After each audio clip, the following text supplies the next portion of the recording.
വേനൽ മഴയിലും കാറ്റിലും മലയോര മേഖലയിൽ വ്യാപക നാശം. ഏരുവേശി പഞ്ചായത്തിലെ 3-ാം വാർഡിൽ താമസിക്കുന്ന കടുവാതുക്കൽ ജിൻഷോയുടെ വീടിനും ജോസ് മൗണ്ടിലെ അംഗപരിമിതനായ കുഴിമാക്കൽ ബിനോയുടെ വീടിനുമാണ് കേടുപാട് സംഭവിച്ചത്. കഴിഞ്ഞ ദിവസമുണ്ടായ ശക്തമായ കാറ്റിലും മഴയിലുമാണ് ഏരുവേശി പഞ്ചായത്തിൽ കനത്ത നാശനഷ്ടമുണ്ടായത്. വീടുകൾക്ക് കേടുപാടുകൾ സംഭവിക്കുകയും കൃഷി നശിക്കുകയും ചെയ്തു. മഴയ്ക്കൊപ്പമുണ്ടായ കനത്ത ഇടിമിന്നലിൽ കടുവാതുക്കൽ ജിൻഷോയുടെ വീടിന് ഭാഗികമായി നാശനഷ്ടമുണ്ടായി. വീട്ടുപകരണങ്ങൾ പൂർണ്ണമായും നശിച്ചു. TV, ഇസ്തിരിപ്പെട്ടി, ഫാനുകൾ, ബൾബുകൾ തുടങ്ങിയവ നശിച്ചു. വയറിംഗ് പൂർണ്ണമായും നശിച്ചിട്ടുണ്ട്. ജോസ് മൗണ്ടിലെ അംഗപരിമിതനായ കുഴിമാക്കൽ ബിനോയുടെ വീടിനും കേടുപാടുകൾ സംഭവിച്ചു. ഇതൊരു ദൈവാനുഗ്രഹം തന്നെയായിരുന്നു. ഓർക്കാപ്പുറത്ത് വന്നൊരു ഇടിയായിരുന്നു. അങ്ങനെയാണ് വീട്ടിലുള്ളതെല്ലാം കത്തി നശിച്ചത്. ഞങ്ങളാരും ഇവിടെ ഇല്ലാഞ്ഞതുകൊണ്ട് ഞങ്ങളുടെ ജീവൻ രക്ഷപ്പെട്ടെന്ന് തന്നെ പറയാം. ഞാനും എൻ്റെ ഭർത്താവും മകളുടെ കൊച്ചുമാണ് ഇവിടെ താമസിച്ചുകൊണ്ടിരുന്നത്. അവന് സുഖമില്ലാത്തവൻ അടക്കവും തലവിൽ എന്ന് പറയുന്ന സ്ഥലത്തൊരു അച്ഛന്മാർ നടത്തുന്ന സ്ഥാപനത്തിലാണ്.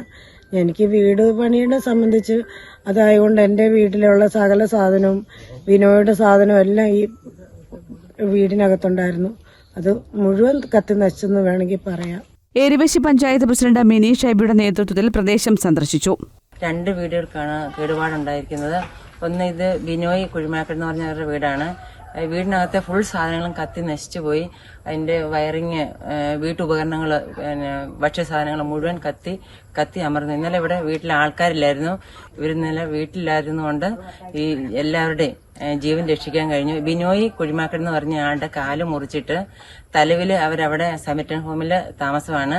അവരുടെ പെങ്ങളും ഭർത്താവുമായിരുന്നു അവിടെ താമസിച്ചുകൊണ്ടിരുന്നത്. ഇപ്പൊ 2 കുടുംബങ്ങളുടെ വീട്ടു സാധനങ്ങളും മൊത്തമാണ് ഇന്ന് കത്തി നശിച്ചു പോയിരിക്കുന്നത്. കാരണം ബിനോയുടെ വീട്ടു സാധനങ്ങളും പോയി. ഒപ്പം ഈ ബിനോയുടെ പെങ്ങളുടെ വീടിന് ലൈഫിന്റെ വീട് പണിതുകൊണ്ടിരിക്കുന്നതുകൊണ്ട് തന്നെ അവരിവിടെയായിരുന്നു താമസിച്ചുകൊണ്ടിരുന്നത്. അവരുടെ വീട്ടിലുള്ള സാധനങ്ങളും ഇവിടെയായിരുന്നു സൂക്ഷിച്ചിരുന്നത്. അങ്ങനെ 2 കുടുംബങ്ങളുടെ സാധനങ്ങളും മുഴുവനും കത്തി അമർന്നുപോയി.